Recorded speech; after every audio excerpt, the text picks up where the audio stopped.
Hello, welcome everyone to my YouTube channel. I'm Millie Globe, and today let's talk about the Jim Crow law. Like, this is something so interesting I've come across. As an African, I didn't know about this until I saw some videos on TikTok, and it's always amazing to learn history about the black people in America. So I'm going to help to inform you also, because I know there's a lot of us, and I hope we can learn something from what our black sisters and brothers experience. So the Jim Crow law was a set of states and local laws that enforced racial segregation in the United States, mostly in the South, from the late 1800s all the way into the 1960s. This law separated black people and white people in almost every part of life: schools, buses, bathroom, restaurants, neighborhoods, hospitals, and even cemeteries. Like, I already knew about the segregation, but there's a lot than just that in the Jim Crow. And let's just learn. Watch the videos, and I will be inserting my commentaries too at the end of the videos or in the middle. And the key thing is segregation was never equal. Black facilities were always underfunded, overcrowded, and neglected. And while the white facilities got the resources, the opportunities, and protection of law. So guys, enjoy this video and let's see how it goes. And really not being able to process why are these people so angry with me? Why are they calling me this? Why wasn't I supposed to ride across the street anyway? Why? Nobody ever talked about that. I think that when I was growing up, black folks just accepted some things. This is just the way it is. And like I said, even, with the exception of this really poignant thing that my mom said to me at 10, which really, again, is one of those things I will never forget. And it did change my perspective to some degree.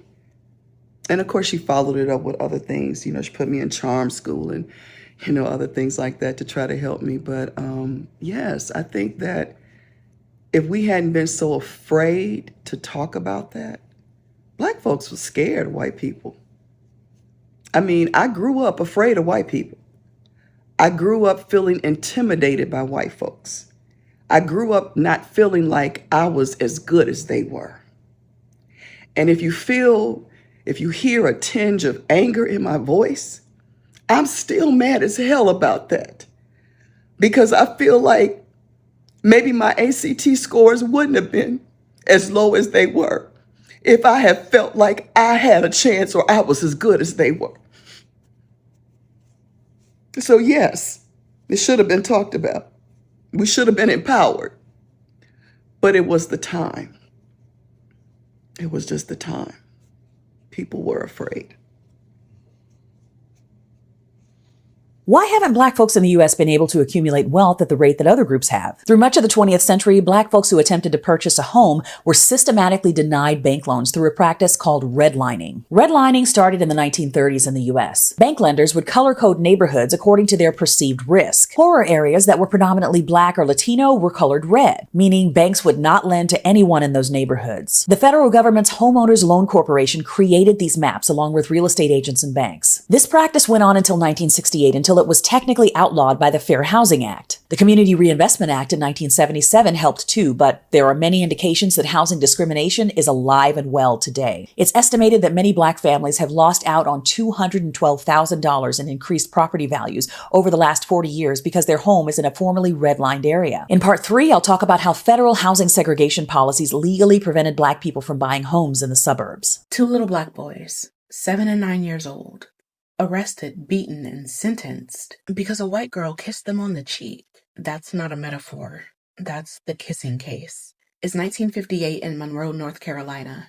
James Thompson, who's 9, and David Simpson, who's 7, are outside playing when a white girl leans over and kisses them on the cheek. That moment, something innocent, something small, was enough to bring the full weight of Jim Crow down on these two little boys. Police showed up and hauled the boys off. They locked them in jail for a week. No parents, no lawyers, just beatings and interrogations until they were bruised and broken. They were charged with molestation, convicted and sentenced to reform school until they were 21. 7 and 9 years old, facing 14 years of their lives erased. For a kiss. Their mothers begged, their families pleaded. White officials said that it was necessary to protect society. Protect society from what? 2 children? The cruelty was so blatant that it caught international fire. The NAACP took it up. Civil rights activists spread the word. Protests broke out across Europe. Headlines from London to Moscow dragged America for jailing children. And in the middle of the Cold War, the U.S. leaders hated that spotlight because the world could see the hypocrisy, preaching freedom abroad while terrorizing Black children at home. After 3 months, the governor finally pardoned them, not out of justice, but out of shame. But by then, the damage was done. The boys were traumatized for life. And the little white girl that kissed them, she went home free. That's the kissing case. Proof that in America, even Black childhood isn't safe. A kiss turned into a sentence. Innocence turned into a crime. And the scars of that injustice never faded.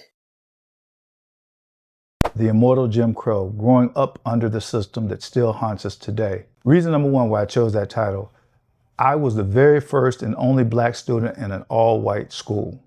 And they tried to put me in the classes for the learning disabled, and they had a preconceived notion that because I was Black, I could not be on the same reading and academic level of the white students. And if it wasn't for my mother, who was a school teacher at that school, who likewise had been removed from an all-Black elementary school, I would have been in those learning disabled classes. She happened to look out of her classroom and saw me walking on the balance beam and playing on the monkey bars.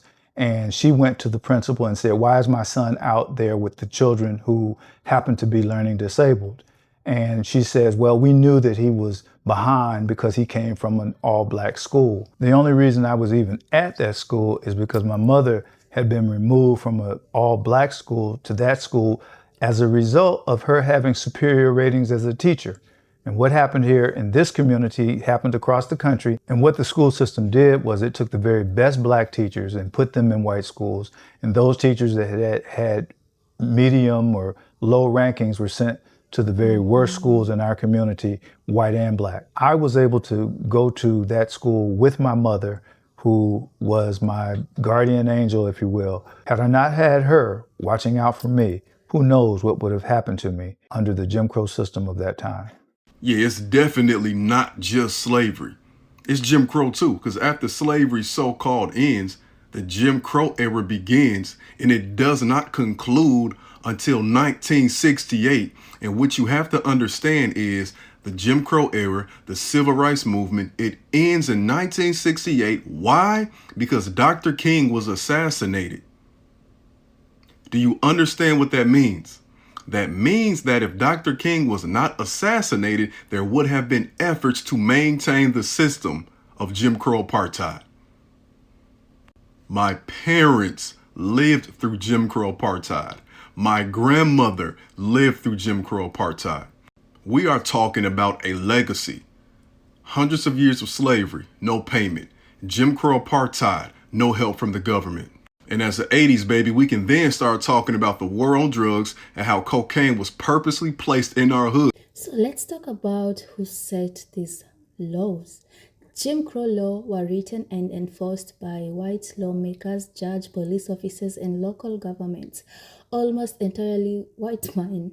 This happens after the Civil War and Reconstruction, when formerly enslaved Black people started gaining political power. Black Americans were voting, holding office, building businesses, and gaining independence. And that scared a lot of white elites. So once federal protection weakened, southern states took control and passed laws designed specially to push Black people out of power.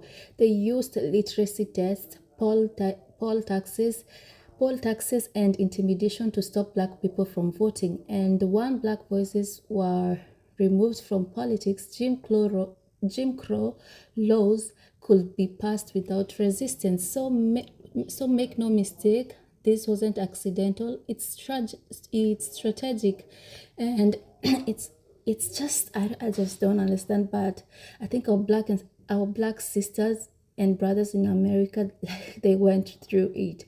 So what was Jim Crow actually for? And I know a lot of people wonder the same. Jim Crow law existed to maintain white supremacy socially, politically, and economically. The goal was to keep black people in permanent second class status even after slavery ended. Like, these people didn't want to see black people get anything. Economically, segregation kept black people locked into low-paying jobs like sharecropping, domestic work, and manual labor. Politically, it silenced black voices. Socially, it sent a constant message that black people were less than and didn't deserve the same respect and dignity. And violence backed all this up. If black people challenged segregation, they faced arrest, beatings, lynching, or having their homes and businesses destroyed. The law didn't protect black people, it pushed them back. And now let's talk about the impact, the impact the Jim Crow law made. It affected every part of black life. Education is the big one. Black schools received a fraction of the funding white schools did, which limited opportunities for generation of black children. Housing segregation forced black families into overcrowded neighborhoods, often with poor infrastructures, a little access to healthcare or jobs. These patterns later became what we call the hood or inner city, but they didn't happen randomly. They were created by law. And right now, they will go around saying how black people are lazy, black people don't want to work. Well, you took the moment, like they could have built themselves the same way as you, and equally like have a normal life. And but it's also so crazy seeing a lot of black people, like, even after all that, they still turned out to be great people and still succeeded. Even after all this, emotionally and physically, Jim Crow law was traumatic. Being told every day that you're inferior, being forced to step off sidewalks, enter through back doors, or be silent in the face of injustice, that takes a toll, and that trauma didn't just disappear, it got passed down. So who benefited from all this? White Americans, especially white landowners, business owners, and politicians. Segregation protected white jobs. It protected white jobs, white schools, white political power. It allowed wealth to accumulate in white communities, while black communities were deliberately denied resources. And even white people who weren't wealthy still benefited socially. Jim Crow law gave them a sense of superiority simply based on skin color. I told them, no matter how poor you are, at least you're not black. That mindset kept the system in place for decades. And here's why the parts don't like, here's why, here's the part that people don't like to talk about. Even though Jim Crow law were officially ended in the 1960s, their effects are still here. The wealth gap, school inequality, mass incarceration, housing discrimination, this didn't come out of nowhere.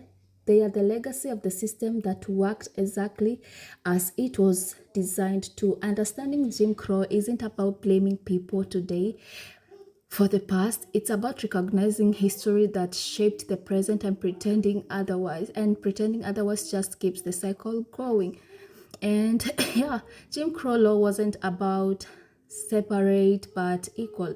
It was about power, control, and profit. And it was set by lawmakers who wanted to protect the white dominance. It benefited white society and at the expense of black lives.